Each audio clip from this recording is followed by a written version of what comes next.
Hi guys, and welcome to my RV bathroom. We are on the toilet, which is where we're going to be working today for this project.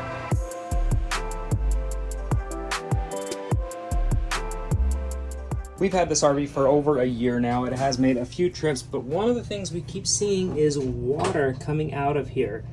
Now, through a week's worth of investigating, we have discovered that it is not the toilet that is leaking itself, which is great news because I was very worried that that was wastewater that was out on the floor, and that's horrifying. It is clean water, but it's leaking, and it is still causing a problem. The way an RV toilet works is water doesn't just sit in the bowl at all times. You actually press this valve down just a little bit, it will pump water in, then you go potty, then you push this down 100% of the way, and your waste goes into your black holding tank. So water never sits in here unless you put it in here in principle and theory.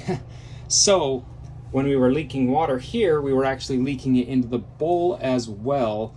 And by nighttime, if you emptied it by the morning, you would have a bowl full of water, which is fun to sit on first thing in the morning if you're not looking. So we have dealt with it for a few nights, discovered what the actual fix will be, and I've ordered the parts. They're here, and I'm going to show you exactly how we fix it. It's very simple. We believe that this valve in here is the culprit, and it's pretty simple to fix. Here is our new valve, and it actually sits in the toilet just like this.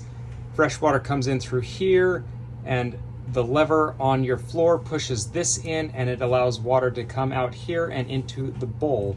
The only connection that we actually have is a small screw that sits in here, screwing on the threads here, and then we have to just clamp the rubber hose around this here. Flexible pieces like this also hold the valve in place, and I'm not sure where or what is broken, what is faulty on the one that's existing, but this was only a $10 part. It is a manufacturer's part, and I found it on Amazon, which was great.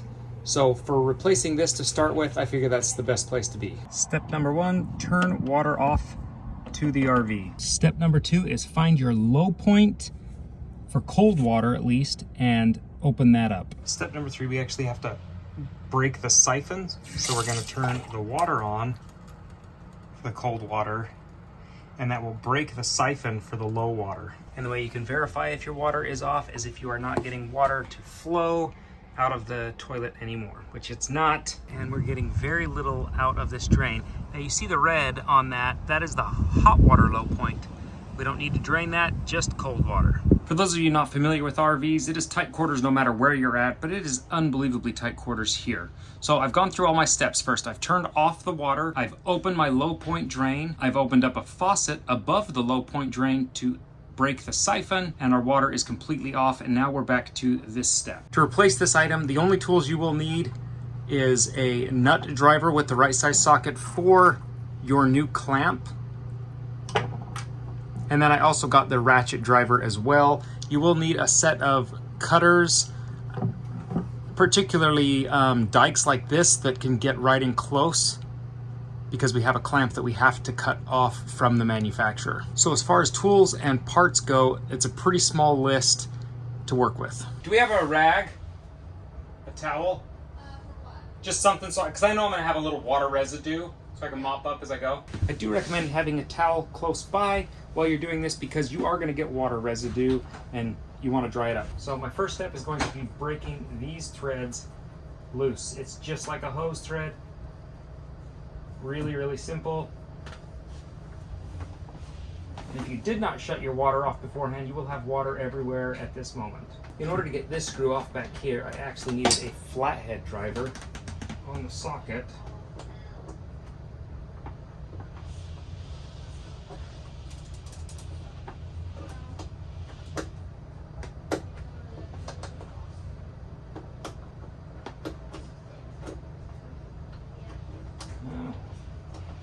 Such tight quarters.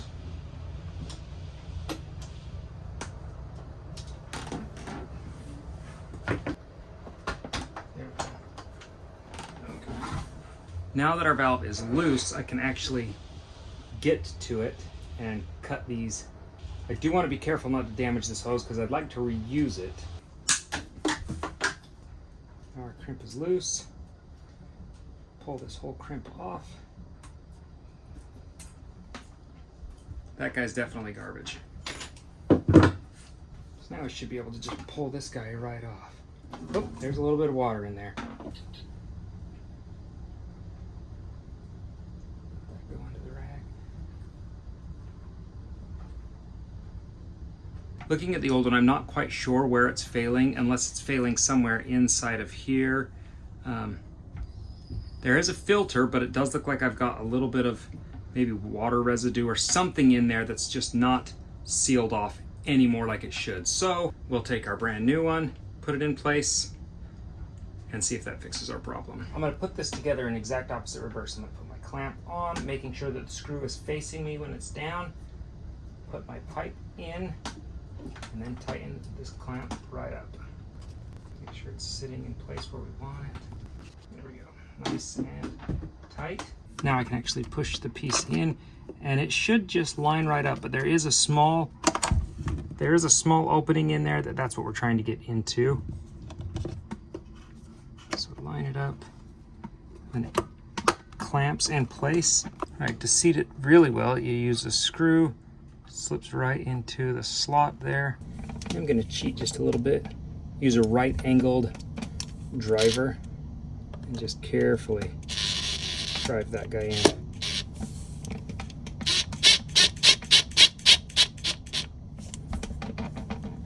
That feels really good. Now we can connect our hose back up.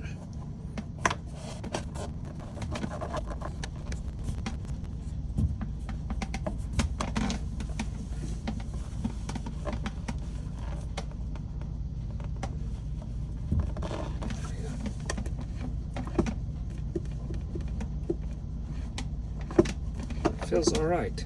And as simple as that, we are back together. Now I'm gonna go reverse all my steps so that the water is back on. So we're gonna shut this sink off. I'm gonna close this low point. And next up, we can turn the water back on to the RV. We are not getting any leaking anywhere. Let's turn our hose on. That is fantastic news. And flush.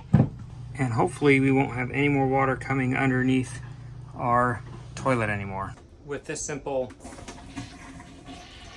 flush, we have got this toilet fixed. So if you like today's video, give it a thumbs up. If you're new to the channel, subscribe. And if you have questions or ideas for other videos while we're out RVing, leave them in the comments down below. I love hearing from you guys, and we'll see you next time.